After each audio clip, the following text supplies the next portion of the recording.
ভাত খাবো না, ডায়েটে আছি। এ মা, দুধ চা? না না না না, আমি দুধ চা খাই না, দুধ চার মধ্যে সুগার, ডায়েটে আছি। আম্মু আম্মু, ভাত বিরিয়ানি এইসব কার্বোহাইড্রেট যুক্ত খাবার আমার সামনে আনবা না, আমি ডায়েটে আছি। এইসব কার্বোহাইড্রেট যুক্ত খাবার আমার জন্য হারাম, ইটস এ হারাম, কারণ ডায়েটে আছি। ভাজা পোড়া? ভাজা পোড়া আমি খাবো না, ও বাবা, ভাজা পোড়া অনেক তেল থাকে, আমি ডায়েটে আছি।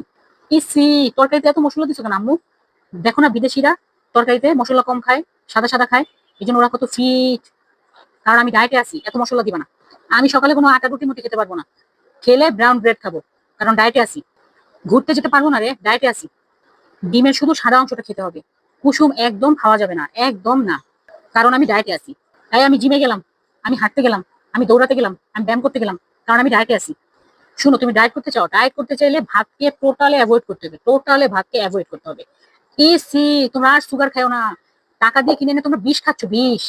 শুনো, ডায়েট করতে হইলে সকালে তোমার নাস্তাটা ঠিক টাইম মতো খেতে হবে, দুপুরের খাবারও খাইতে হবে, বিকালে চা খাও না খাও, রাত্রের খাবারটা 8টার মধ্যে কমপ্লিট করতে হবে। এরপরে তুমি আর এক গ্লাস পানিও খাইতে পারবে না, এক গ্লাস পানিও খাইতে পারবে না, কারণ সারা রাত না খাওয়ার কারণে তোমার কি হবে, ফ্যাট বার্ন হবে, বার্ন।